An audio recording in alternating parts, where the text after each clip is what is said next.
Hallelujah, hallelujah, hallelujah. Amen, amen, amen. Ia vi le atua. Mawalunga le vi inga le atua. Ile nei foi a fiafi. Hallelujah, hallelujah, Jesus. Ia vi lava le atua le nea fiafi. Tantu maftanga. Ia wa mawalava noa. Wa tato felo yai. Ile nei foi tula. Please share to tanto video from mole wo mainga so se tasi mata mai le nei video tango share to tanto video nei ola fa peona e fa longo ai ile upu fa awina ale atua. Hallelujah, Jesus. Le mea sili ona inosia e le atua. O le IFO I TUPUA. Mea fola la wafiona.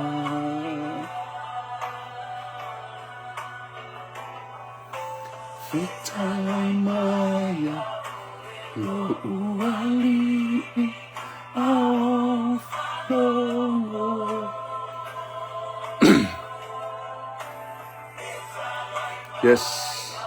Yes, Lord. Yes.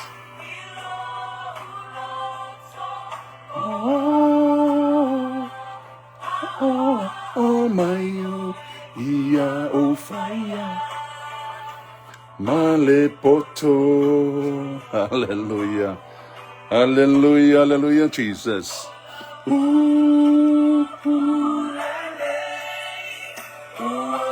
Tiwi na falele fa tonu le ala opteu ya tuai ane mama yefa susuai le fa malasi Maiva, oh, fio, maua, oh, now we. Come on. Yes, sing it with me. If you know this song, I fete lole pesene, pese mayai. Mario seti mueto uluma. Eluai. Yes, Lord. My yes, who is left here I of the Nana Ia Savalia. Yes, Lord. All I pulene. Wow, te uwi na faalele fa tonu le ala o te u ya tuai ande mama ye fa susuai le fa amaos Abaiba, oh, fio, na ua, oh, now we are. Yes, Lord. Hallelujah, hallelujah. Ola upulene, ua te ui, na falele. Fa tonu ai le ala o te we are to ai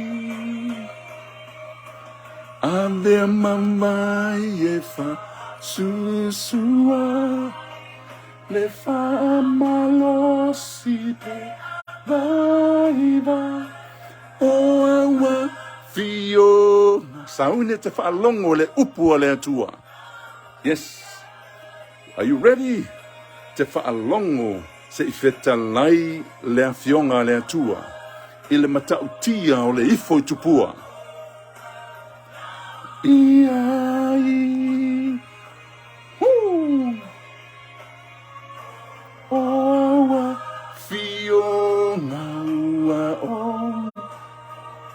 Now. Vamos mole Samoa, share do tanto video. Share do tanto video. Hallelujah. Ia lava le atua. Ele nei foi tulan tanto maftanga mo bolunga le ingo le atua. Moni ma fama honi upo nei pese tanto falongolongo ai. Sei pese mai la le pese le tasi pira kwaiten. A uma no le pese le. Ona e fa longo lea ile upu le atua. E tau fa ma ai ona tu. Upu moni. La fa longo. Yes, Lord. Tala fai toto holoto Sauni Italia le paimai no upu Sauni e te whaalongo I mea ano le upu moni a le atua ele fo I le upu le atua o le sulu I o vae. Hallelujah Jesus malama o ile I o wala e whaapotoi whaatonuai le soifua le upu le atua e whaatonu ai, e whaapoto ai le tangata. Whai mai ami o tonu asia, I a saunia o le nama u I ngaluenga le lei umalama. Come on! Alongo le upu mai o fofonga. You ready? You ready? Hallelujah. Lai whaalongo le upu le atua. Yes. Le paimai alosi malemana ole hallelujah eya ile mana ole upu ole sulu iyo upae. Come on. Upu le tua, fa sa o loto ai oe, mai sa o loto a tili ai, come on. Wala, e fa poto ai, fa tonu ai, le soifuanga. Ola upu, e pa ia, e ia ile mana. Ola upu ola sulu iyo vae le malama o ile iyo wala e whapotai whatonu ai le soifua whaalongolongo iai le upu le atua o le whaalongo ai I le matautia o le upu le atua. Ia vi ia, yes, vi ia le atua. Upu e pa ia, e iai le mana. Hallelujah, le upu le atua le whaalongo ai. Le upu e le mana. E le fo I le upu le atua. Fai mai e fai le me fina ngalo I le atua e manuia fo'i I le mea e au winga I lana upu. Ia vi lava le atua le nei tūlan tātu maftanga. Ia, alo maia, Samoa, lo watu nupele. O fea lama so se tafa o le lalolangi o e whalongolongo mai. Ma e matamata mai. o le urutala na o tātou por kalama. O le whamalosi nea whiafi. Aua e te ifo i a maalia.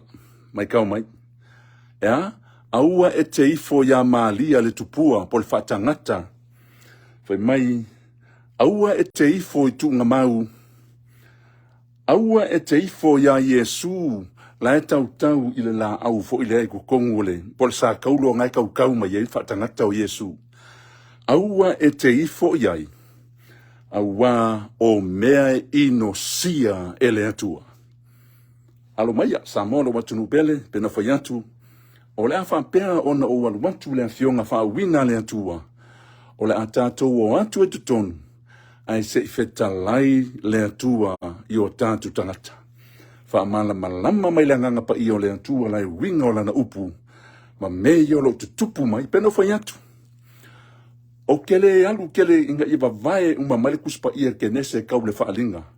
Ai peno whaatu o te alu wantu le meta o le basic, o te alu wantu i le bole ano tonu lava o le mea no tu la i mai o lo tutupu mai teimi nei.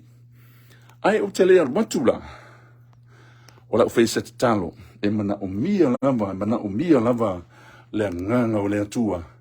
Whampeo na tai i ele tātou mataha upu po le neifo i share nei a fiafi. Le atua. E moni lava la upu. Whai mai lava la ua fionga whaawina. Whai mai o lau upu e whaasa o loto ai mātou. Ma mātou sa o loto a tili ai. Taimi mātou te whaalongo ai. Whai mai mātou whaalongo le poto. Whaalongo mawhai. O oe fo i le atua e ona le upu. O le fo ila au share ina le atua la ua fionga whaawina wai whaonga ina ia unei o se tangata vai. Ma le taualo ina le atua au te wala au atu ia te oe. Ia e wha, ia e viela wha unga mana ia te au le atua. Ta mā, we sila fia lo loto. O le naunau te inga na ia la vea i mai tangata le atua. La vea i mai le mamalu so mātua tunu utoe a whano atu. I le tele o tala inga se o lo whapeo na mātua waba ai. I le sawa leo mai o tala inga po antike riso lo mātua peon e feta laila upo aso muli. O leo la tutupu mai ai mea nei le atua. Wa tele e tangata wa whaatua sina ai ma avea ai la tu ma whaatangata o taua ina i whaatua tuanga se ma tali tonunga se. Ai pe tai o le iai le upu ala wa fio mātua te whaalongo ai. Ma mātua waba ai ai au fionga o i mātua te tali tonu ai le atua. Na e wheta lai. Na o le tali tonu. Whai mai e te sauili tangata o le tali tonu i lau upu esea. Ona o lau upu o le upu e whaamaoni pe o la tā vita. Whai mai o lau upu e mama o le oloa tā ua. Whai mai e moni ma whaamaoni a wafionga le atua. Ta mau wala au lau fio nā tia lo nei tangata. Wa nā o tangata whaatau waa le ta ele. Po le tafu e le sātauro lo alo Yesu. Ai yali le atua le mea moni na ia e whaasa o loto ai mātou. Le nei a fiafi. Ia oe ala ia Yesu lo wali ima lo whaola. Male mahalosi o tino. Ya wala ia Yesu lo wali ima lo whaola. Amene, ma amene. Ya, ia le atua. Ya. Pena whai atu le mea mua. O te le o whaaleanga i se lotu. Mai tau mai. Ea, TAUKATEA, o te le o whaaleanga ina se lotu. Ai, e ele mea o whampea ona o baba ai ma, tilo ai ma. Mo whampea fo ina o tau atu ai fo i. E kia lao kaimi, o ke scrolla, o ke makamaka, ma baba ai atu fo i telo o talitonunga mana. E ei la le stangata le o te tu alalo tu fo ilale mamalu niso la tu o le oile ka le sia le o lo tu ela le pa kele le fa mai la tali tonu ngata le o sawa I en langa e pepe no fa ya tu ona o lewa wa vatu wai ia manatu tangata yai e lua to inga manatu o lo watu tangata yai fa mai la I fa matalanga tangata le o lo tu mai tu o le fa tangata o malia mai tau mai. Nal meu tupu. Wa ku mai ku whakangaka o malia. O la eka oko ia Yesu bol whatangata. Lea ko kisile sila mai. Pena whai atu o le mai. Lea, do sila mai le ata lea. la tono pena fai atu ona talu ai foi ona se mela tang fai na ia tantu manulam ole pakele na por tangata na o fa matala mal tangata le winga fa tangata Samoa a ova ai meia e esse la valo loko se me tu wala tu lo loko pingi sa o ale me pe yo pe ngo fai aku sa o e le so malosi e le so wanta mai le so potu au ke fa moe o le kaimi la vai au mai le tu le upu ya ke o ke ki lima inga upu le tu o ke le fefe stangata upu monia o ke le fefe i po le ale tu inga tapu inga o ke le fefe ya te oi ka usa o la vai atu le upu le tu fai mai la le tali tonunga tangata ni por pa kele le ta o pa kele la lo tu la i masalo le le sila mai o te tono lotu le lotu pope e tu ala lo atu peno fa atu tu ala lo atu ona e te loa na o mesel tangata na fai na o tusi el tangata ona fai mai ia le tel tonu tangata fa matala mai le winga o maria fa matala mai le winga fa tangata ni wa atu la tangata wa kalikongo tele tu singa makame sa tangata o fai el tangata le fa mai pakele o ke pepelo mono foi me o que sabe o mai ia le upu le tu me fa makala se mai le kele o ko mengi le sila ka ko ye o que sabe o mai menga ma menga fa se ai sa mo o watu no pele me fonga o que le ngofo foi la o te le ngofo asa o que lo fai le tua o que lo fai sa mo o watu no pele o ka ko o le tu no u malama o ka ko lo le tala le le tua Olea fa ampea ona ofaya e uina utala no atu ai olea au mai ia le tusipa ia le atua le upu le atua e kelo e le lava so fa mamla matu ne mo muale fa mai fa matalanga tangata le ole pa kele le fa matala mai ia me uma lava winga i le kupua le waka le kisila mai ku la le kisila mai le wakala fa mo fa makala mai uma me uma nei Kele o tangata o lo whampea onga wakau vairu wa inga ia tangata o Samoa i whainga o le mea mua. O kele ita tangata lea, o lo pumotia, aisea, langa e tāua tangata o mai lea tua. E tofu lava le tangata malana talitonunga. E tofu fo le tangata malona langona. E tofu fo le tangata male mea o lai talitonu ai. O aula, TAUKATEA, le tu te sila mai. Sa o tusi tangata le, sa o tusi le pakele le, se kali mai la le mela lo tfantu, la na fai mai tangata. Fai mai nga kakala mai Yesu, mai lungo le sa kaulo, ala sa wai i fa makalang fai tau i tato ye. Kakala mai Yesu, mai ku lungo vai Maria, ku lungo vai o Maria. Fai mai ku lungo vai o Maria, nga kangi ya le so le ke lo tanto o patus pa ia ele pelongia le finangalo le atua ele o pena foi atu foi meltus pa ia au normal mau ele ai se fa mau ni o me ke lo nga ma ko yo ti pala o walu ko sa ili uma me po fer kus pa ia le mau mal mele le se me me fa longo le ko menga le stanga tele na fai mala le ia ko menga le stanga tele fai fe au mai pa kele AUA e te pelongia ia le upu le atua ngā ilo wifo i tupua. O mea e whaasa ina. Upu monia, o whawhakai whau ia le tangata pena whako o kele, o le whai o ke makamaka wiko mengi ngaka i e whai. O le whai anga il pākele. AUA e ke pepelo. Ke lo o kang loa mai. O walu lor kuspa ia o kang loa mai mātai o reko ruka.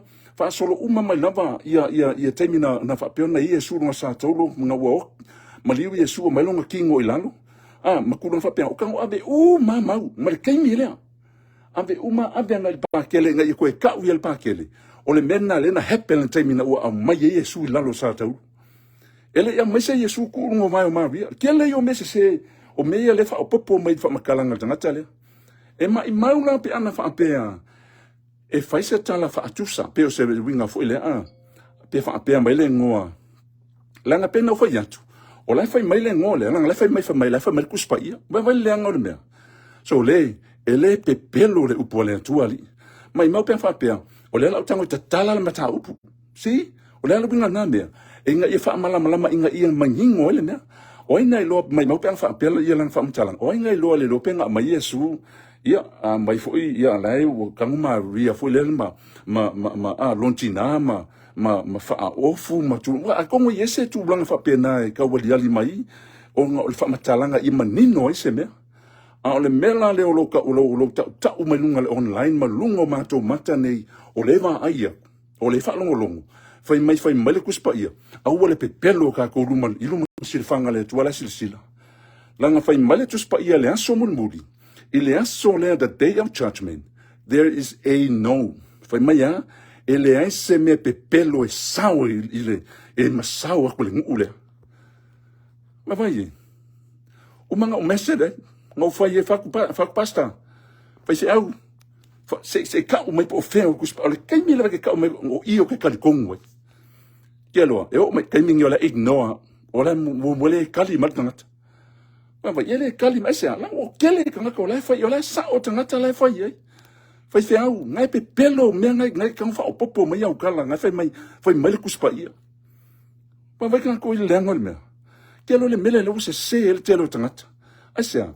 kele nga mai la fionga le atua ona fa le liu la ia la to blava ia me le e manga o ma sangi la to I menga fa longo e tua nga sawa ya ai le fa lango I le fa ya on sili le o le nganga pa ia le o le atua le ka ma pen o fa ya tu sa mo no watu no pele a fa e kele fia ya ke o le te tala no ati ya te oi e fa ma oni le upole atua ele pole TAUKATEA le kalangoa o kele popole se kanaka ika yankia. Au te fai atu o ke fai atu o le ana o te tau atu o na o le upu fa wina le atua. Le ala kako aku ye po le ase kala le atua winga I meio fa kanaka ia. Ia, pos fa ke kaina. Mai tau mai la. O le ala o alwatu anga il tuspa ia.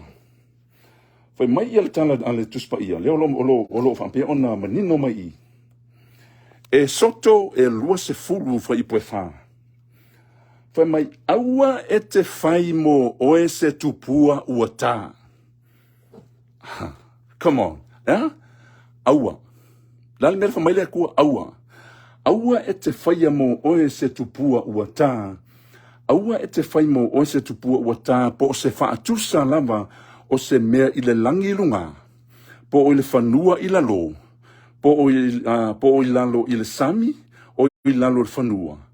Aua e te IFO iai. Vai. Aua foi e te auna iai. Saulo mali foi malmale leina mun muri. Asia aua o le ali I loa tua. O le atua fua. Dan bele kupu I mo meo fakoruse ma meo.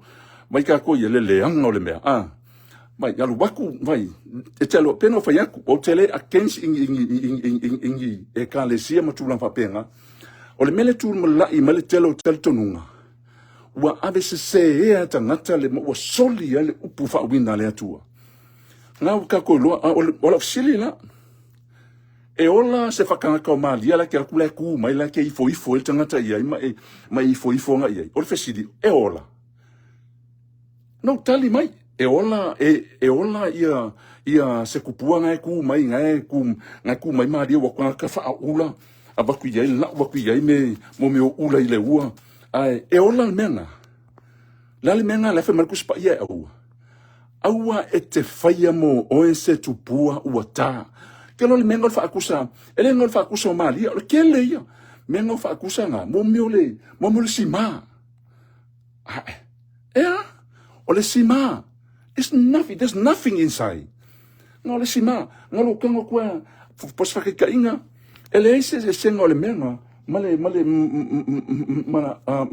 lau le fale le ku mai male le mo le lau mangu foi ku mai asia ele se ola so le longo vinga mai fale nga ingal yes ora ke fa yaku ele se ola I menga nga ole si ma ola ku mai lo bo fa ya tanga vai o me FAU I LIMA kanaka ingo sia ele atu Lobo fai mai o kinga o le whaakusa ngā rukinga, la le kala le atua, o le usika i ka kua upo le atua. Whamai a, aua e te whaia mo o e se tupua ua tā, mai, po o se whaatusa, le lau mea ngai whai, ngā ua whai o le whaakusa o Yesu whamai o le ki ngā leo Maria. Mawale le angole mea. Kia le upo le atua, le whausa oa, sa molo matunu pele, mantua foi lenga o kalangoa ku skaimi watu. Ile aso lea. Ke leo tangata o mai fai mai atea. Leri ie. Fai me oeka o ka ulo unoa. Oe aku le si kua kanga kaloloko o leka li kongu le upo le. Leka li kongu le atua. Ka li kongu le upo le atua. A ele faia. Fai me la kala ku spa ia oe o mai fai mai lo ingoa.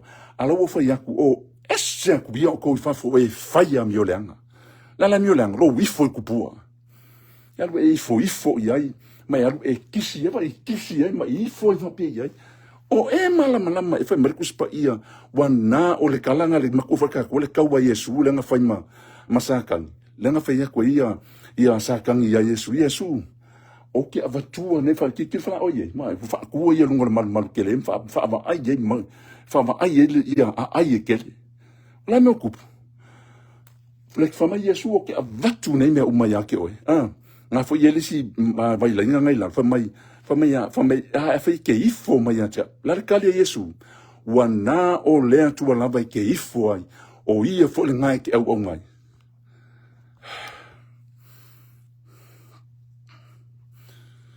e fai si fa feu le ki ngale up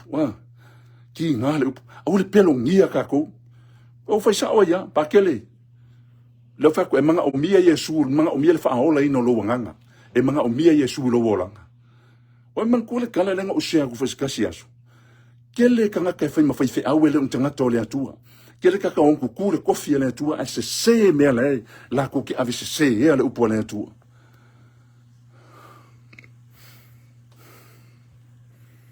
hallelujah Jesus.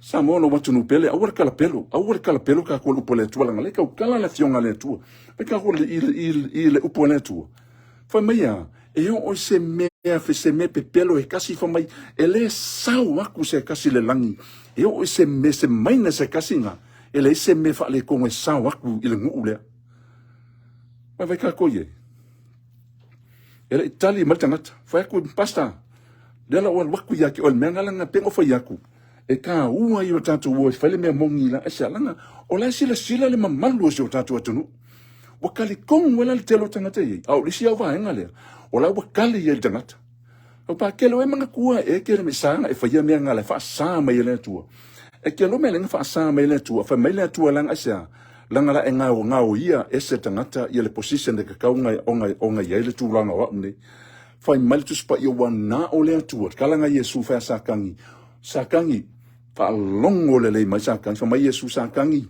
wana o le atua e te ifo ai wana o ia fo ia te au nai hallelujah na melenge yo aku ifo malisi me aku vai menga ko ku yo di me ko vai mai fainga o a meia me pengo fa o kele fa leanga selo o a meia ke lo menga o sign manga sign ki apollo menga ki fai ngai ke sawe me ngai ke lo mo nanga le hanga ngai behind of all those things lisi me a vai ko kongo falsa pengo fa ko a ngai sa o loku le sa o pengo fa o kele fa pe o ke ika ma kulanga fa penga o le mesa o loku sa o le malama ai ke lo o fa malama me le tu ya ke o mele kula mai e o menga o sa kaulo vai sa kaulo fo ia kau mai la kau i la ko Yesu la fa pe ngi mai Yesu ia o lisi me wa ka ia le sua pa vai ka ko ia o feo mai ngi kaliko ngunga se wa ka ia kwele ia konga mai fa ku ma le sa kaulo yo ma la ko Yesu la fa ko mi fa pe ngi ma le pale la pale le Yesu al fa kanaka sole o le fa kanaka ngalo la ko male pakke na baseball for le kai la lo vai pa nguki la lo asa there's nothing inside there ele ola come on Samuel what no pele ele ola Mo me whakangaka vai mo me FAU I lima o tangata. O lai FAU I lima o kangaka mo whakangaka lai kau mai. Mai mai e ilisi pengo fa ku ngau ye te tono loku le ilisi kemi ngau siasi o vai ku lai ka yo pele sua a mak pele sua fe me ave la lo sa ka ulo le lai kau me whakangaka mai ja ko ye a fe mai o me pa ia la lo binga o me pa ia o e malama le upunga o le pa ia e mana le upunga o le pa ia fa malikana le atua ia pa ia o toa wa pa ia mai o oe la kaukala le tua le la kaukala le ku le kaukala le tua I me fa I lima I ni whakangaka mangi meanga le whakusao oh those are idol menga ingo le tua vai whangoka ko le upone tua fa mai ya la whakakau whakangaka ia fa mai ya AUA e te whai mo o se tupua ua tā mai po o se ATUSA la o whakusanga o le meanga na woka ngaka ka pi o le whamei o le Yesu la kau kela mele kupu Filipingo mai tau mai le la o mentioninga ia le tunu le Filipingo mai ka ko ia o pe o se mea ula le mele fai woka ka fai le drama vo le wo whakau Yesu I lunga le kangaka ngai lunga sa kau e koso e sasa makulanga whapenga se pai ei mea o ainga whai e koe whai ngai mea taka ko mafu fawi a ko ngope mfaku ese a culture ese fo ia religion ese ia kulanga whapenga a whai mai le kala le atua AUA e te whaia mo o ese tupua ua tā po o se ATUSA lama o se mea o le langilunga ma le whanua I lalo mai whai ka kui ai la wha sa mai le akua o na saule ma le leina munbuli le I le e soto na luas fulu alon fo ipo lima fai mai le atua AUA e te IFO iai AUA fo I e te auna iai a se ale akua lang fai mai le akua nga oa IFO maringaka fai mai ya AUA le ali I lo atua o le atua fua o le taui I whanau o a mio le tonu au lato matua e o le tupulanga e tolu ma le wha o ino mai atea mai vai kako ye kaman sa mo lo watunu pele au le va lea tatou me whakoi maka ala tatou langa o tatou le pena whai atu o le wha vai le atua I Samoa o le whai mai o kusa o le tanga vai o so tatou atunu e wha vai I le atua e le wha vai ka ko kupua e ke alu waku kupua la kau mai o la ko mai lunga me whapenga o la ka fele vai lalo e ke la ko I fo iai o iska ngaka wo ade apu I lalo mai pe o mea o pura se le fai wo FAU le kupua ke le ka ko le puka le mangawa wo avela ave apu ave pe ave sole o le me whakwela ukala la wo la ui lalo whakangaka lea la wha sa mai le atua mai ka ko ye sa mono watu no pele o ke ka kingo aku mane fa maongi loko o ke ka o ke alofa ya ke oi peno fetu aika mai ke au alu kuspa ia alu ye upo le tu lan ka ele o sa up fa mele tu AUA ke kaanga se kupua AUA ne e faia mo o se fa kusa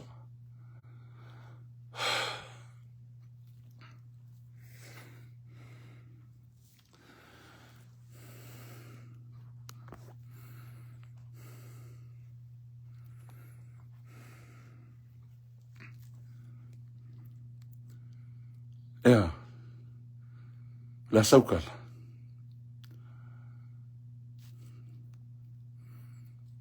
e faile me loko ai oi pe faile me la família tua e faile me loko ai ka ko pe faile me la família tua família ku AUA sa mono watu pele I just want to encourage you o te fama losi ya te oilo tamalo tinalo uso malo tua fine o fele falsa fele me ke alwak wi ole o kana ka yai ma ba ai e kupua ia ma la ifo yai AUA ke faia se me asa o nga e to asa ile tua ya te oilo na mangingo alu potus ba ia o mele ingi ola kukusa le leia ku pua le ku mai on Maria le ki vai mai ki ngau Yesu la wo fai fa kusa fa mai pe o fa kusa ngar ki ngau Yesu la fa mele ku ki fai se fa kusa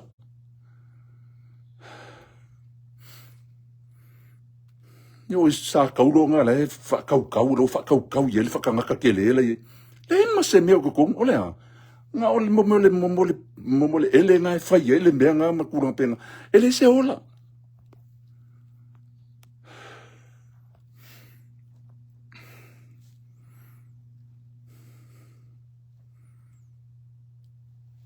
talitonu ile upua le atua e faasa o loto ai oe. Yes. Kalikongu ile upua le atua matalia e lo loto. E ke olai. Oi le upu. O Yesu le upu. Fai mai lava tuspa ia o le ala. Upu moni maleola.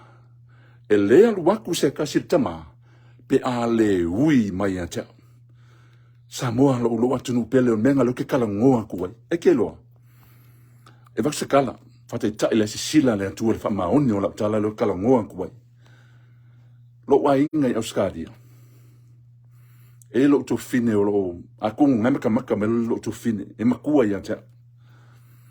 Fai melan fa mtalanga lo to fine. E la lo uso lenga le vana na maliu.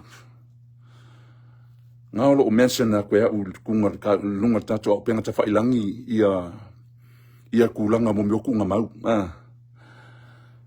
Mai lo kua fing. E o le kunga mau lea lo uso lenga iei. O le kangaka woki. Ai whai mai makua i whai iei le sau nginga inga. Whai le wha le sau nginga i wha mangaku iei. Wo koe wha mangaku. Ke lo lau kala iei ko sa molo wa kungupele. E le pepelo a fionga le atua. O kako iei kaimi munmuli. O le sau wale kali kongunga se makulanga whapengi. Ia. La wo. O kele whakusau kala o te whaasidi. Whamakala mai uma. Len mo kupu whai au langa sau i whai. Sau le whai au whai le sau nginga. E whai runga lea. Wai. Ea. Whai le sau nginga ili ngai whangwoki. Ble ngai whangwoki. Ele se me oyai. Se uma wa koe male maule ka o koe ia ke oe. Le winga o le mele o le kangata. O le whangoki o kako a inga le ka kikia. Ai mauri. Vai. Nga umala i ki ngā inga umale a inga. Ki ngā inga umale a inga le whainga o mea. Whainga o mea ai. Whainga o kangaka e whapeonga wala au lia. Mai. Le whainga o ngei mau sau nginga uma. Koe ave ai umale mea. Ai aru whai au male keo kusi male kupe kele ale kong. Akar vai feo. I lor ko valea. Sa moro wa kungu pele o kele fo ye ka wa kule upu fa maunga le atua le aso ngi ile kelo ngo kol e lo ko fingi. Fa mai le atua ki fai lo ko fingi ka o fi menga. E ingo le atua le o kele wa pa upu le atua o kele foi. Fa mai le upu ku spa ye. Fa mai le kala Yesu e winga tunga mau pole ale mela kongo kunga mau fa mai Yesu. Man koe ka ko le kala Yesu lenga fai tangata fa afia mi kong lenga fai ye mo mi fa le sayo makanga ka kusi upu fa mai Yesu ile matai o lusu tolu fa ipe lusu mal fitu o ita lofa ia te o to tu si upu ma fa le sayo tangata fa afia mi kong fa mai lan i fa silenga le lifo lalo a wa ku kusa le o ko mata ma me o kunga mau wow wei e a Yesu fa mai Yesu ku kusa le lei ia kangaka ia e fa fia mi kong ai le ami kong fa mai Yesu ku kusa le lei a to malea male kunga mau le ki va ile ka kia mai fafo le kang we lo tina malo tama malo uso malo tu fine o le tan we tangato o ka ko ainga la fa mai Yesu ku kusa le lei a o ko malea male kunga mau le la ka kia mai la fa mai Yesu i fa mai o le mele ko kongo kunga mau fa mai Yesu awa e tu sala lei o tō matunga mau ua whaasina ina mai la le winga upu whaasina ina o le kunga mau o le ka kia ma le kunga mau ngā kule ka kou vali folele vali fafo le winga ngal whaasina ua maka ngō fia kunga mau o makofa ka kole melo le whainga mo mio kunga mau ia leo le o ka kuka vali makuna whapeang whamai le whamai le upu i whamai upu kusa le leia o tō tangata whawhia mi o kongu. Whamela mo pei o kōkangaka ngā, whamai o pei o mawarkunga mau e whaasina sina. O loo maka ngō fie whafo. E a Yesu, whamai Yesu e maka ngō fie mai whaforkunga mau. Au lean melei ko kongu, a o te tonu ua tumu I iwi o tangata oti. Ma mea leanga uma o iai. A lea, e leo sa upu. Vai sa molo wa tunu pele. Vai ti tiro mai. Vai le upo le atua. Vai sila mai sa mo. Le upo le upo kuspa I. Whamai Yesu. O mea ngai kong mau. Ele o yelo kama. Ele o yelo kinga. Ele o yei kakofanga. Ele o yei tatu ainga. Lan mele kong konga mau. Whamai Yesu ko nga o iwi o kanga o kinga yei. Malea malisimea. Whamai Yesu le nga ka iwi o kanga o kinga yei. O lefa mai Yesu nga o mea leanga o male ko konga kunga mau. Ale whaile sau nginga I wafo. Come on. Sa whaika ko ia. Tialo na upa kuspa ia. Wa whaapongi sa ina. Whamai, the people are perished because why the lack of knowledge.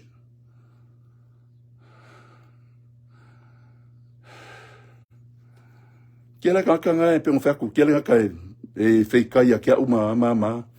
Pe ko ki whaikai a kia u alo ki kau sao kwa upuna. Le whana le kau kala le fionga whaubinga le atua.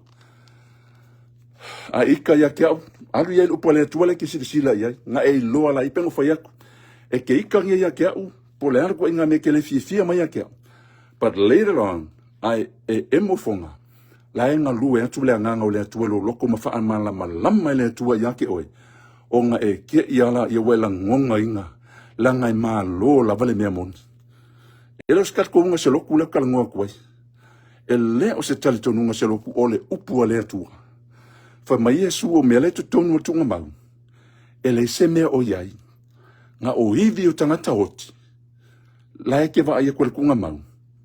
Nga o iwi le ka ki kie ko kongu ma mea le anga o mala iai. Se vai. Ala me le kupu. O le fai e sau nginga. O le fam. Yo isi. Le nga ke nga. Le ko fa kusawa. Ingi mele fo le make ngofo ai. Kua I ka kaule le fale ia li. Am kua I fai le sau nginga lunga mbofangoki. Po veka ko ye.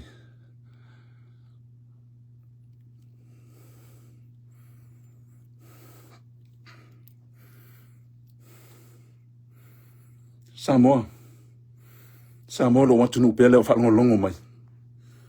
O kia lofa ia te oe. Lo tama, lo tina, lo usama, lo tuafine. Ti ngā le mea moni. Ai whaasao loto oe le upu moni.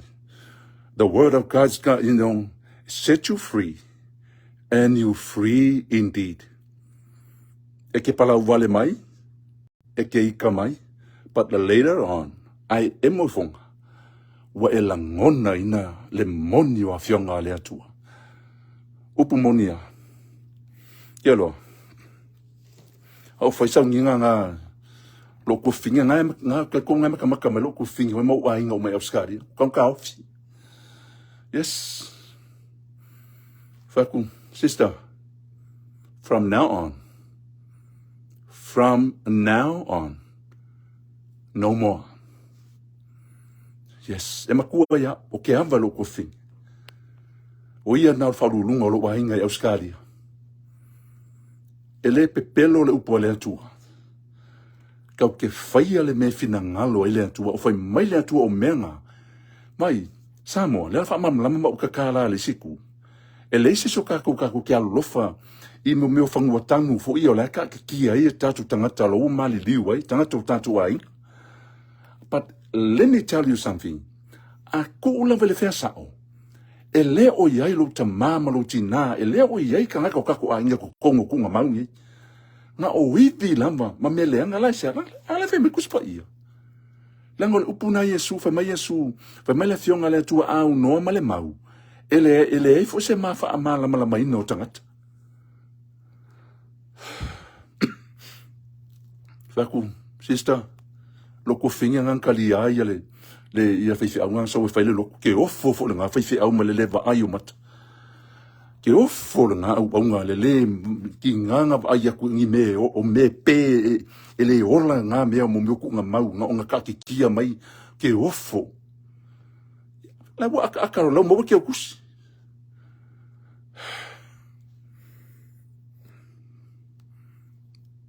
e se ki ale upua. Se ki ale upua le antua. Penga fa yaku. E le o se tali tonunga o se loku leo ke kalangoa ki aki oe.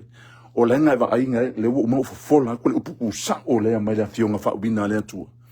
O ke le ngofo ngofo ia fo ila langa o le wa pai o mai kala inga nge ka o mai fa mai le me wo ko singa ko kanga. O ke le ngofo ngofo fo ila. O fai lo to fine fatu. Sister, ke ava ya ki o langa o ke makua ka ko wain. Ka ofi me nga uni ko fai. Fai ke alo fai le atua. Fai le fina ngalo le atua. Au wangi ko fai me nga ke alo o me inosia o manga le akua. Mo me okupua. Me o manga o me le ingi ola. Fai mai Yesu. Fai mai ko kanga ka fa fia mi o kongu le nga fai le o fai sai o male o kustupu. Fa mai ku kusale o ko mami o ku nga mau e vai ku nga mau e ka kikia mai ku nga mau fa mai fa singa nga o nga vali le mela me fo nga lo ke warning nga fo la ka ko le o e ke ku nga mau o po mo ia ke lo ele fo ile o po le antua ka ko we ka ke o ke ku nga mau le o ke ku nga mau mo iska nga ka o makangi e lunga oi mai fa mai le kangi iska anko anga e ia le se me kupu kela oi nga ki kalangoa. Oi nga ki kalangoa. There's a demons behind that. O la ile ke mongi ngai kuon menga ke al me fuke ke kang ia fa ke we fa longo pola se si ule o la. Be pe la kang pe la kali mai. Se vale pe pelo ki apolo. A wangi fa se he ka ku nei. Pengo fa yaku ele o yai o tatu a inga tu tono tu nga mau nei. Ngoro la kwa eli runga ke kwa na oivi na sa o Yesu na oivi le ko kong mamele ngo mo le ko kong ele se si o yai menga le ke wona ko fo le mo ke nga ku nga mau ye fainge ye pengo fa ya kulanga o lisi foi me langa kali kong witanga ta o le mena sauai na sauai le anga tupulanga male anga tupulanga e fai ya ke nga ku nga mau wakali kong we fola kanga o ia le nga ka kielo wakali o i le nga ka kielo yo wa fingi o le fangu kangu ai longo e malama e o e malama e nga o maa me nga ka kikia mai mal simanga ka kia mai come on Samoa lo watu pele come on Samoa o le upole tu ma ai lan fa metus pa ia o le upole tu e nga e ha o ai e ha o ai e fa kongu ai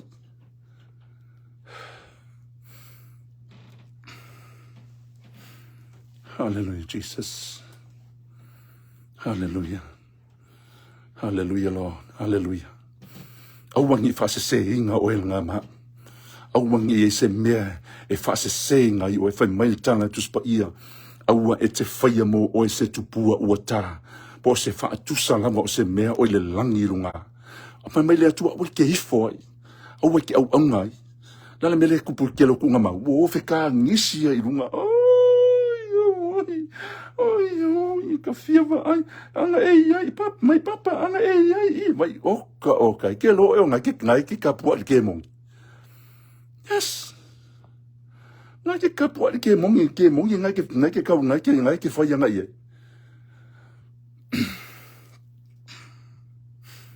Hallelujah, Jesus. Ia o le tuela upu. Ia o le tuela telo. Pengo whaiaku, se kaimi walu. I se tasi asu, i le mai asu le atu. Au whalongo longo mai lal tina alea. O ke le ka wale ngoa. E se taimi na wala au mai tina ia tea. Whai mai TAUKATEA. O te tala noa tu ia te o te mna o mia lo fisoswani. O ke manga o mia lo fisoswani. Whaku lari koe nga fisoswani. Whaku ka o mai. Whamatala mai whawhingi lea. O longa ko olua. Ki kilo mai.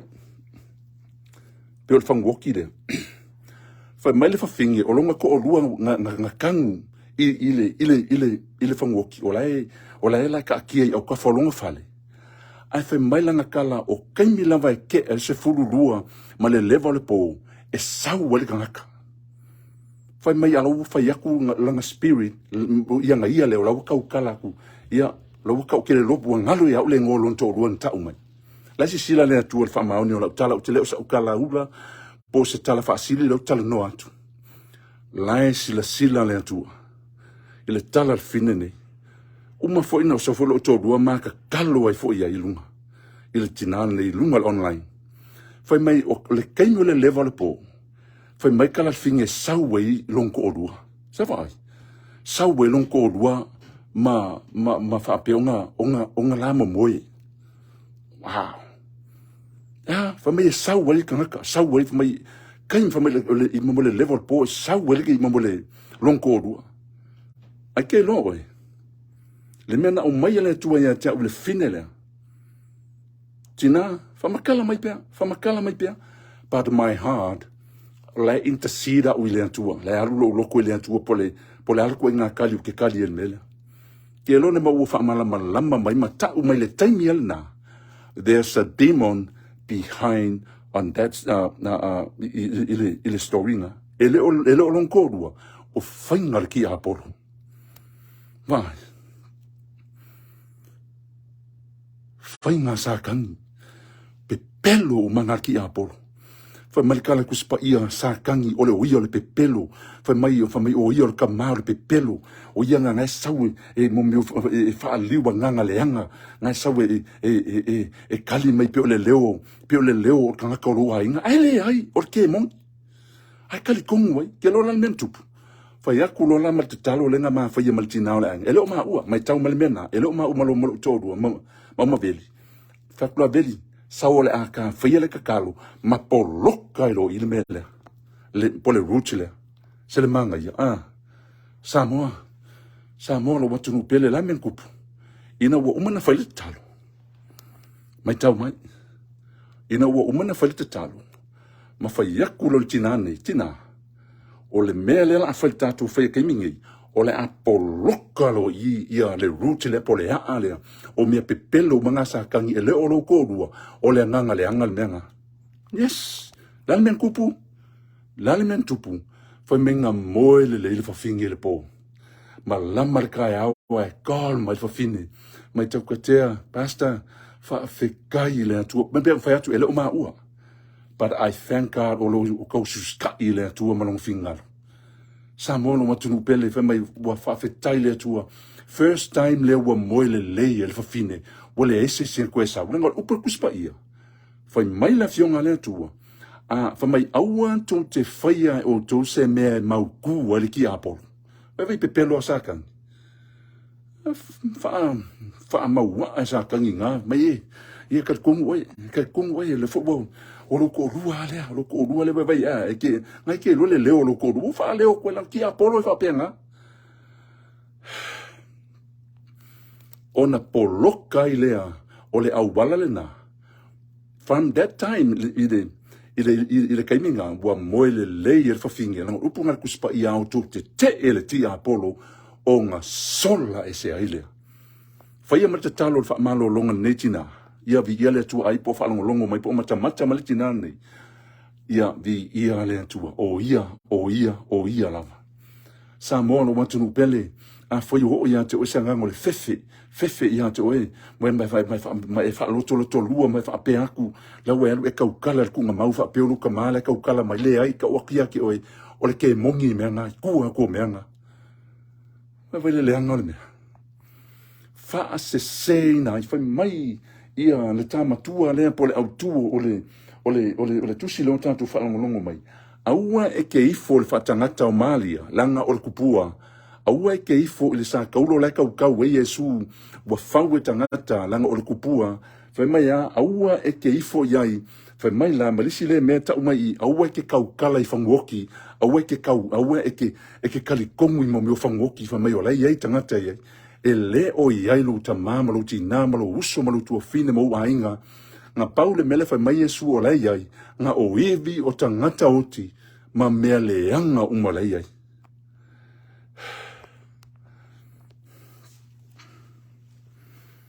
Hallelujah Jesus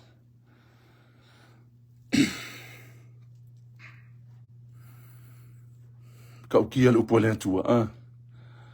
Hallelujah, Jesus. Samoa. Pena whai atu. Pena whai atu ke len whai ngoku aloa tu uina ne me alu. Ai sia langa lai o ka ngakangi o lai mai lunga o penga ta whailangi lai whaali mai uma. Lunga o tātou fōringa lai whaali mai menge. Ai whai mai lai kala kuspa ia me lai ka ua i kele a. O le kele o tātou nunga le teimi nei. O lai maa ai le upo le atua. Ai le kale kongu ai. O lai loa le upo le whamai lai kala kuspa ia i le sau i le tusi le manino ma i le tusi a ngaruenga.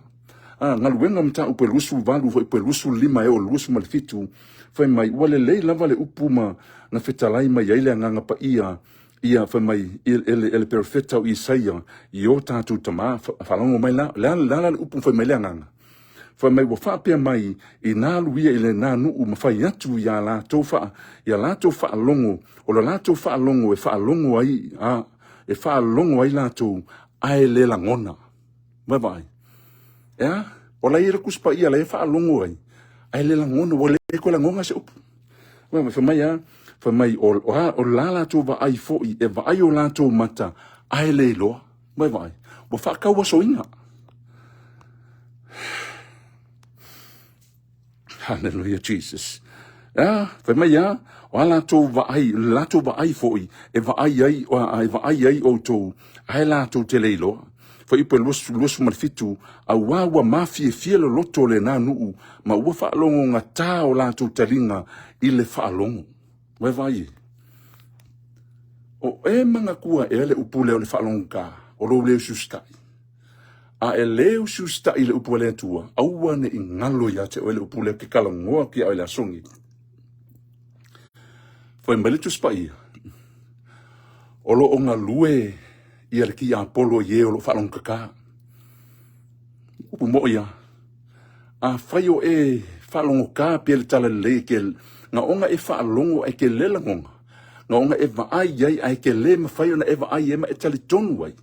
Aua ne ngalo ia te o e whamai o le fili nei o lo onga lue ye o lo whalong kaka.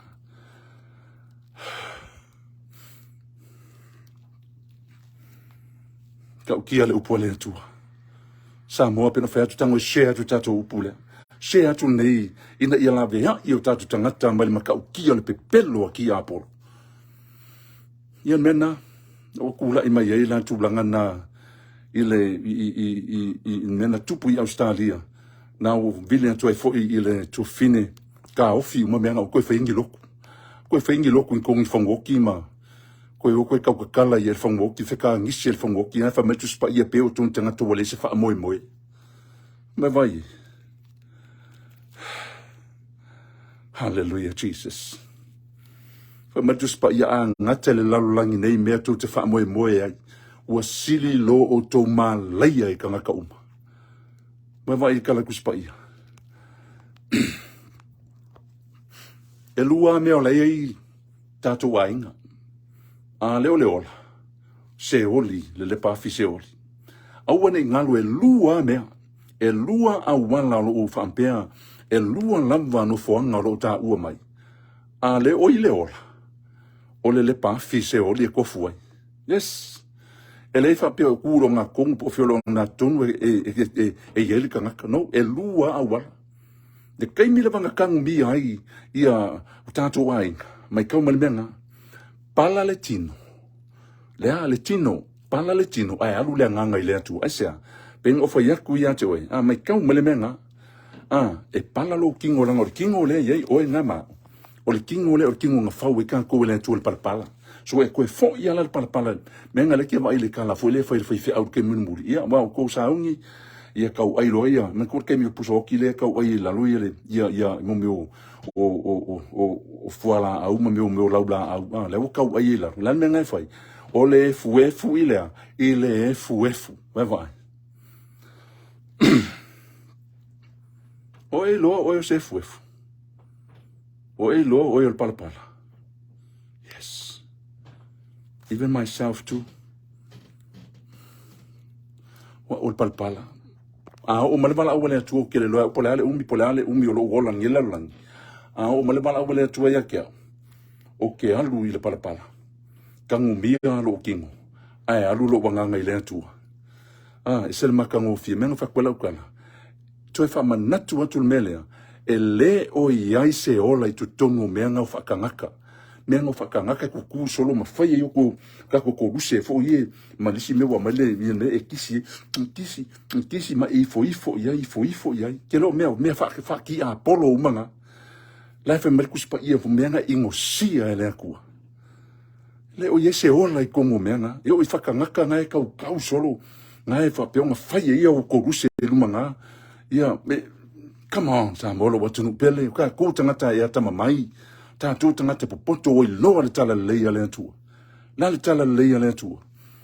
Peno foi atu skanyu walu. O ye menga fa ko le TAUA na lo tali o Yesu. Talia Yesu ma fa ma lalo lo loto, I lumo le atua talia Yesu e fai mali ma fa o le lobo langa. O ina e pupula I o mata yelu, mata fa le nganga. E makua I wha ai ei o ele atua ei I mea sa kangi ma ngaru wenga o marki a polo lai ngaru e mai. E lema whainga e malama ngaru wenga ki a polo lai whai, pe a le wha o la ina lo wanganga. Mea kongonga le ngok kali e tangata lea, I le uso lenga sa whapeonga o nga whai melanga awa o nga sesele lunga online. O whai sa oa ia.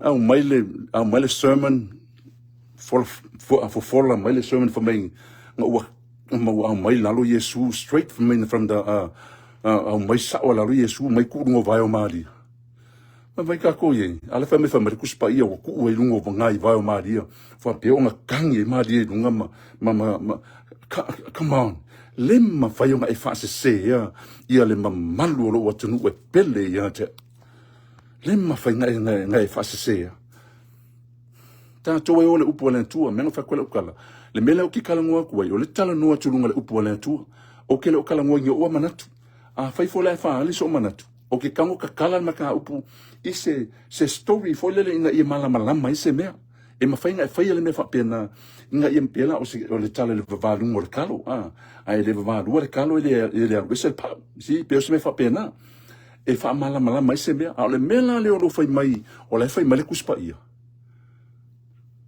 ke loa fatu pele tala le nga fa inga ia pena fa atu e fai mal wako mas ki ngonga inga ia malama I o la sisila tama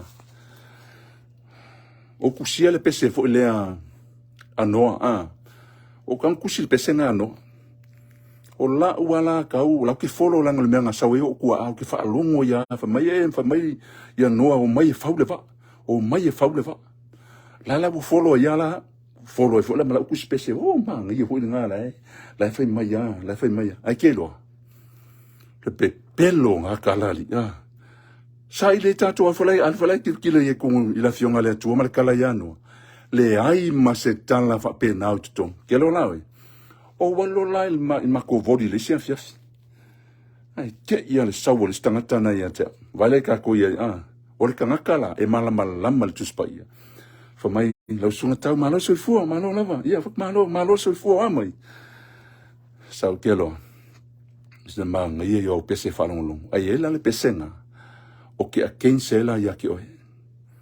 Nanga pe ngofeko a orga ka sue. O ke ia o confront na orga ka. Sau sa orga ka. O sau o ping ia o duma. Ele ese kala, ele ese sime. Fako se famun mole o le pese ngai ke le fai mai le ngoia ke o le pese nga noa fai mai wo fai mai wo vala o ku noa I kanga ka mai e fau le va. Vai, malisi mea fa maua lulunga maunga wa ngai ko kongo lisi au pese kelo something hit my heart ke ronga kai minga wa pa ile upuro loko o kele ikali e tanata te lo menga ngo fa maulalo because why ingo wo walu o sa ile kuspa ia so le ai ma se kala ngoa vai la ka ko lenga le mea o ko maua mai come on Samoa lo watu pele hala mai tanto please langa ole upo le tua fe me ole upo e fa mai na ai tato mai kau kala e ala ile upo le tua o I e mangingo fa mai la ale ai se mau ele ai fo se fa mala mai na o tangata ke lo fa ko e se leuso fa ko prada sa ole yo ia o ke le isi o hoila pa wal mele inga o me wa kama sa ngai ka ku i a ka fika o fole ka ku a itua a matua pe ngo fa o ke le fai ma wika ya la ko pe a pena fa o le menga sa wa i ka ko o mena fa longo yo tatu talinga ai pe kaila o ingo o tipla ka halu ko kong ma kai loa e sa o ale upole atua ke lor kuspa ia fa mai o mi o le kongu ma o anga sala ia ba ka ku i all unrighteousness is sin, but sin against God. God against sin. Bye-bye. Ingo le tu lang sala menga fa mai that's why he can't block. Fa mai menga when he cannot see, fa mai wole me fainga va aile tu ka ngaka onga o le ang sala. Le kai me ka ke fa ile ang sala. Wa ka ko loinga, wole me fa ile tu nga ko fellowship mai ma oema. Asia walu esele tu ma oema. Au se tu e kumule le LIMA le alofa. Samoa me konga le volela ko mention. There's a lot of people na sa ngai mata yo fitu lusu matasi. There's a lot of people came to me on that day. They said, "Hey Lord, do you remember I was prophesied by your name? Fa menga o fa pe o fa malolo ina tangata I lo suafa." Ba ye. Nga fa nga ina lo suafa e fa ye va venga makula fa mai Yesu. Ina o atu ia o ko fafu. O ko e faia mi oleanga. Me mai ka ko ye.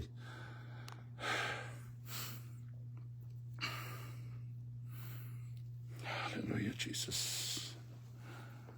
Hallelujah, Lord. Samoa lo watu nupele. E umale po nge o faia ko ke alo faia we. Lo tama, lo tina, lo uso, lo tua fine. Ke lo ke minge yamako. Wa ke alka silva vea. Ai o te au ngani pea. Ke alofa ya lo tama, lo tina, lo uso, ma lo tua fine. We have to be careful. Ka ko fai keke meia. Asea. Langa ale makahala ka ko meia leo lo ngalue mai ele kelo o onga se. E au mai ala to wala. I menga la ko fa longo isi fai la unga mai isi fai la unga. E le o te tonu o tu spa ia le. E le o te tonu o tu spa ia. Mela nga ufa se senga il telo tangata. Sa molo watu nupele kali kong ule upo le tua. Hallelujah, Jesus. Ia vi ia lava le tua. Tatu fa malosi na ne fiafi. Peno fa yatu. La se upo so na lafo pa o papa ilo finangalo. Au ne ngalo ya te oi. Ele fa ko esel upo le tua la ngole upo le tua e moni ma fa amaun. Olo pomonia. Fa mai le tua tau sa ola upu fa mai ola upu ele ko fo I mai e fai le me o ke loko ai e manguia fo le me au wina ila upu. Hallelujah, Jesus. Hallelujah. Ya na le me ai fa le nganga na lo nuu e pele lo roto sa mo lo watu nu pele au le pelo ia ka ko se mea.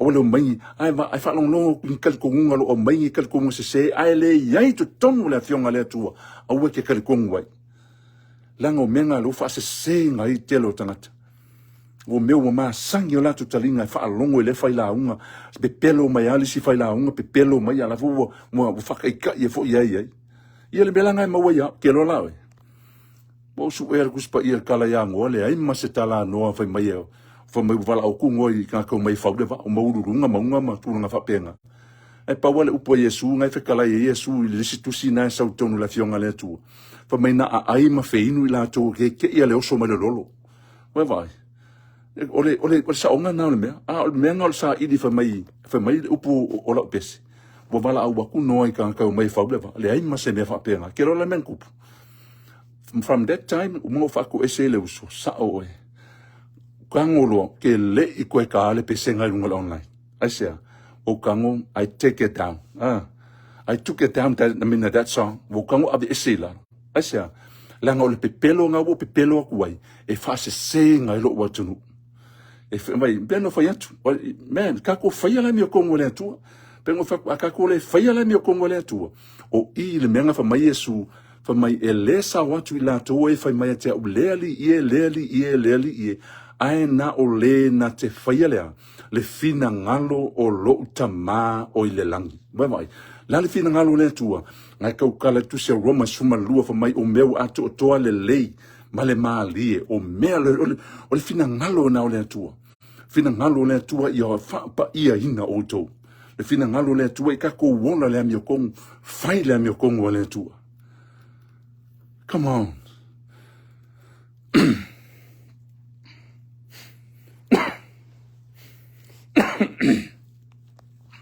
Ia.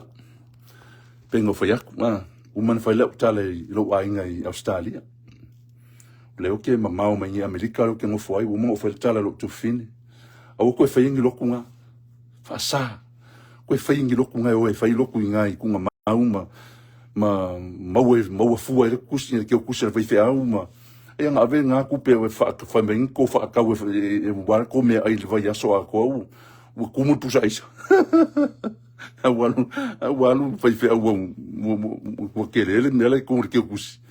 Kelele kupela ke kusi. E vai e on me fa ko o melengi ola. Mo fang walking not sima. Ngol sima o fangu ola ka ki mai le sima o fai ele loko. Come on. Hallelujah, Jesus. Hallelujah. Ia la vale tua fama mai kai minga mena fa chola tala. Le fo la bo fa yaku. Fa pe la vala o ku ai la pino fa tu pino fa o tala o uma na o fa ilo tu fin. Ai fa la vola fa la vale o sky le upule pino fa yaku. O le lalo langi le ka ko ke ai e fa la vale filifilinga al tangata. Fai lava e fa longo ile tua le mea la ka le fai mai le tua auangi ko fai ngi mea fa uangi fa akusa o mea ko lo ko nga mau me manga le ngi mea o yai fai mai Yesu ngonga singa mai o fafo ila mai fafo le ku nga mau o ko kongu nga o ivi ma me o me le anga o mele lai ko kongu ala wo ko kapua i ema ke nga nga fai le me o ki nga fa manga ku mea nga o ma kwale nga faia aisa langa lawo tu sala wo lawo kala ngona ku nga mau fa ka wa inga i mo ku nga mau ele se me o yai ele o yai tatu tangata tatu a inga o yai pe ngo fa ya ku skemi o se kemi wadu e lua mele yai ale o le langi o lai se o le upuna mo tato ne i fiafi ne tai au pena foi atu ele foi le upole atu ke lo la ke la ngonga inga la pa I mai le ngango le atu lo ngi kaka la ke la ngonga inga le upole pa I mai foi le upole au ngai ya cha ele ngaka ngo ka kala tu ya tu le upole atu a o la foi au ngai lo ne tanata hallelujah Jesus hallelujah kalo fa sho wa ku sa mo pele lo loko fa se inga le kelo tatonunga se pe foi la le si foi mele na o share mai foi lunga sami ya si foi na tatonunga na fe mai le ko ya fio mai Yesu mai le si ele se ko ya fio mai o le ko ya fio mai bo leva nga happening how many years why fa mai le kua alu ka sa ola upu lalang ta u yela upu e toya fio mai Yesu le fa kali mai le au cristiano le fa kali mai ka kongi anga le ese koe fa pe se koe fio mai Yesu mai mau kai mi ka ko ke siang oi mai mau kai mi ka ko ke ku mau e la tua mal falta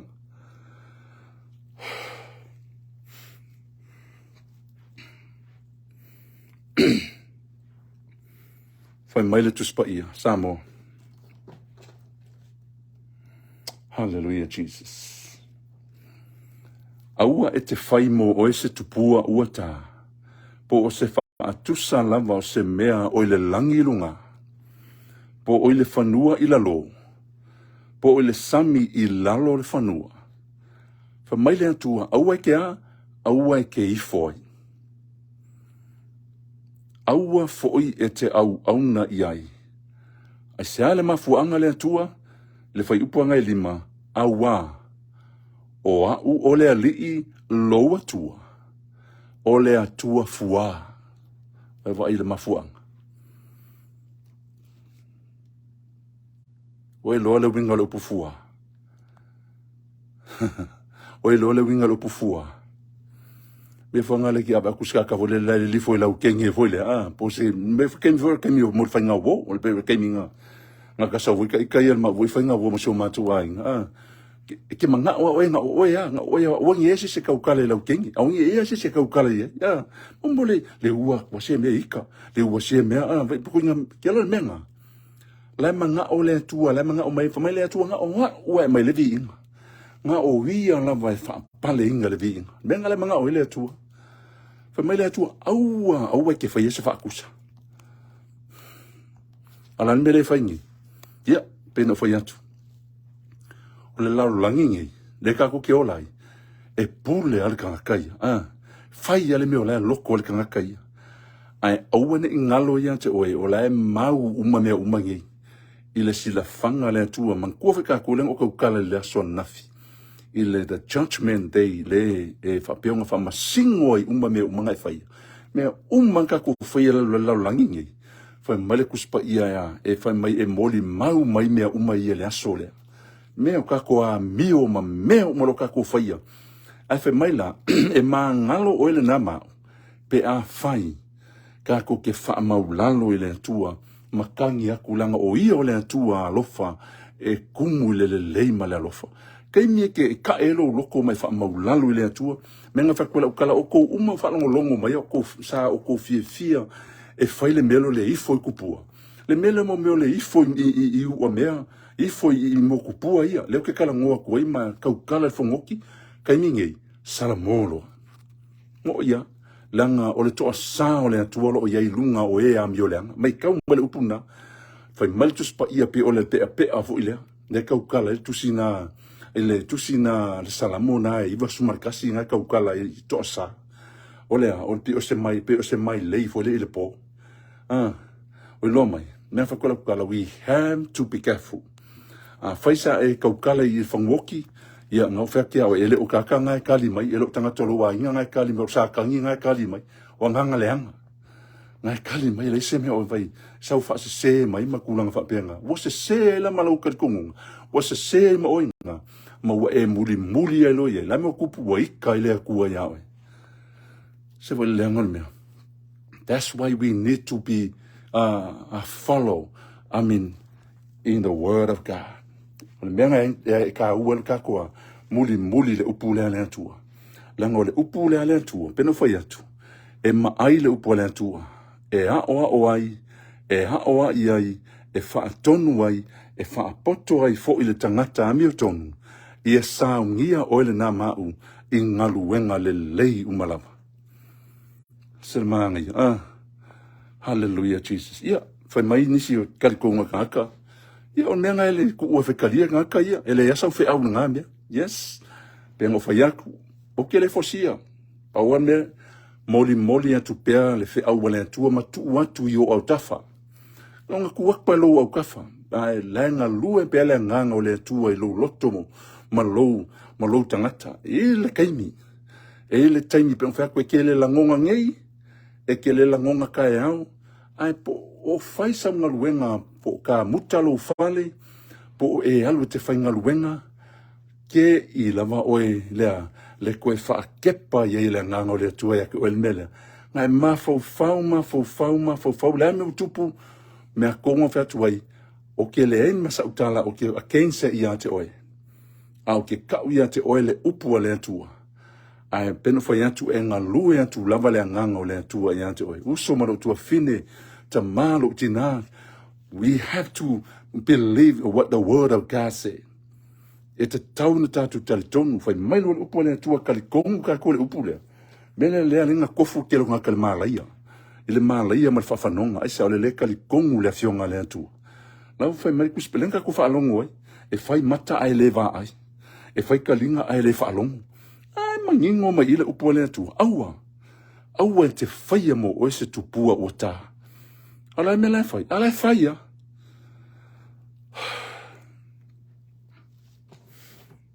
Hallelujah, Jesus. Hallelujah.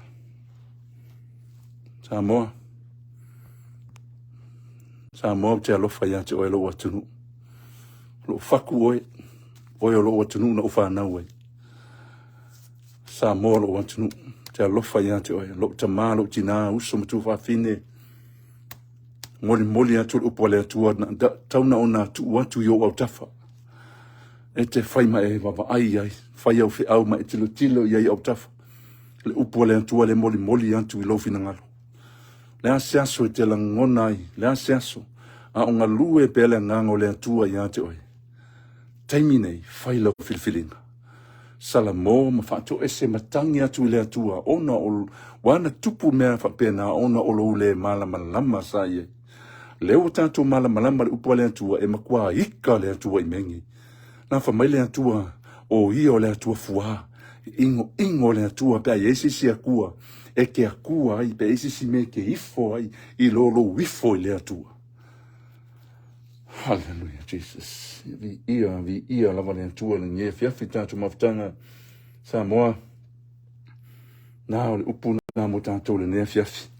Ia lava le atua le wha losi nā la pespese mai ia se uso fo nei a te uloso ia tu tau so o fale moe le pese na fa mai lo a inga wha losi. Kako wha losi. Mea wha kura utala.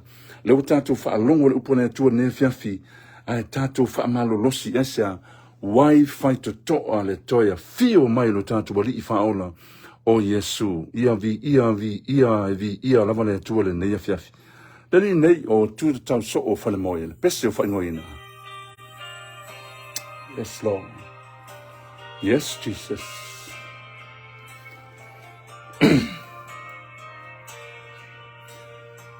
Lo wainga. Lo watunuu. Famalos.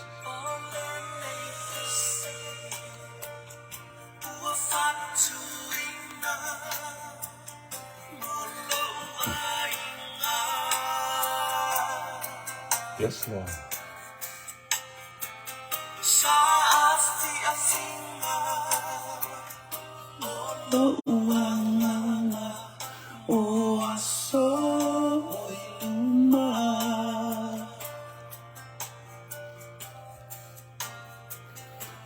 Amalolos Walata Maili Unga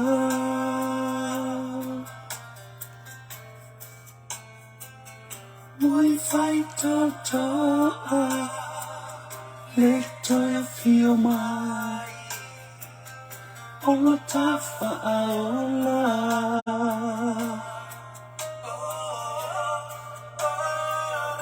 E moni lava uaturata le folanga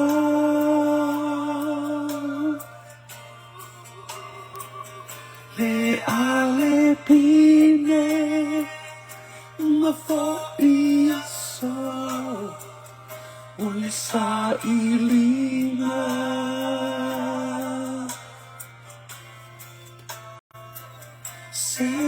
Hallelujah, ole meia so lo uainga. Ia le atua, o walunga le vi inga le atua. Ia le atua. Yes, Lord. Lau wha iwi nei tātou se talo nei tūla. Ia mau runga la walvi ngole atua le nei a fiafi tātou maftanga. O le tātou mata upuna nei fiafi. Pena whai atu, ia wha manuia te lele atua ia te o tō umalama. Whaftai fo ia te o tō le mafuta mai. Ia e pena whai atu tango e omi mai tango e I believe you got a lot of friends. E ero te tununga ke le au. Tango o omi mai tango e share atu. Ia e tau atu wai le tala le lei, la le tala le lei, le upu wha uwina lea atua. E wha peo na taia e o tātu tangata, ma o mai ele malama lama e lo loto, ma lo nei loto, ma tātou I loa e le fina ngalo moni o le atua. Aua ne I wha se seina o e lo watunu e pele lo loto, wha manuia le atua, ne fiafi le tula neo la ufese te talo, ia maua lunga le vi ingo le atua, wha hi wai le tātou polokalama I le neia fiafi. Ia le atua. Le atua al mātou tamā, whaiwina le share for nei for fiafi nei tai FAU tama wa lau nau fio ia fa manu ina lo swa fa pa ia o oio le tua e pule au i meuma o lo fina ngalo ia aua ne I fa alua ina e se tasi oio le tua e tapua i atu na e fetala ia aua ne I faia I mātoni tupua o tā pa me o ni fa atusa o mea I le langi lunga po le fanua I lango le fanua fa mai aua ne I faia lava se me tasi aua ne I faia o lea e hao na mātou susta I la upu asea ona wa e fai mai le atua o oe o le atua e fua lona winga tau mai ai na o oe e hou wai le vi inga le atua tama ia vi ia oe le atua ia maua lunga lo vi inga le atua tama wa uloa fo I le atua le tele o tangata e fia fo I le upu o nea fiafi to tele fo I la atua le fia to tele fo I la atua lo fa peona feitai matulanga fa pena o lau tatalo fa manuia I la atua le atua fa manuia I la atua pena e to ina le fatu le atua lo ne tangata ta ule mea moni le atua e fai mai le atua e te ia te au e te pui malutia lo ne tangata no matter what kind of circumstances in Goloka, you always by my side. Anytime, Lord God. Father, I give glory, honor, and praise to you. You are so faithful, Father. Thank you for your protection over myself, Lord God. Tama fafitai, thank you for the strength you've given to myself. Bless your people, Lord God. Wherever they are, or whatever they do, I pray for your blessing over them, Lord God. Famanuia ilato Wa fufuanga mga luenga fia ngai malo nuu fainga malolong fa manuia I lato le atua I lato e mawe tino mai le atua e tama I pray for your healing upon them Lord God fa pion fa malo lo lo nuu le atua se matua se o pitoiti o lo maua I maitanga I fa pena fa ale tonu ale le system tama o le tino o fair with o le ala batu enga me o fa ale ton mai o mai en so stangata ia lo fa malo longa le tua fa teta mala fa fainga malo longa ia o le tua tama mangalo lo ni tangata la upu o sona lafo o le tau le tal fe ngai malau sile fa mangalo ne o na se au na fa tawa fa manuia lo nu fa manuia I manto uma he wala ia Yesu lo manto ni fa ala Amen, amen. Yes. Man, ia lava le atua ia to uma lava. Manuia tele le atua ia to ia. Wa foi fufuanga ma ngaluenga o ngai mo to na foi vai asofo. Manuia le atua ia to uma lava. Ia le atua. Ai fa soi foi Samoa. God bless. The Rika Samoa la fanga malo ya famanuia le tua ya toto so fatasi tu le tua pena foi atu ya te tonu la so tayao ya la so mulmuli le ma u nei Washington ya te toelua so nei Washington ya na ma to fo ile I o so tato no na ya ona to live mai le on tato le tio masani pese fa le nana fa tele lama so watunu fa manuia le tua atu to sunga fa fe ngainga mo la tu faltua fa tai lava la to lango pena fa yatu o le upu le tua le foi mai lava lo sa ili mai le tua se tasina te avela na upu mai lava pena fa yatu umana si ile nei lima ma fa yatu le tua o ha ule nei au wina atua ia lava le tua o wa lunga le vinga le tua fe au fe mga luenga fe ngai mau tu sunga fe ngai la maina ma forfola lu le tua I so stafa fia fa manuia le tua ya tu la tu ngaluenga ia mese fo yo tu umalava we wa mau la no tatu feilo ia le fiafi fa manuia fo le tua la tu uma o lo fa pio na le fia ma fa no ya la fo il nei message of memoria tu fa manuia tu le tua ya tu fa soifua ia TAUKATEA TUPUA onga la o tau au auna. Soifua ma ia manuia. God bless. Amen.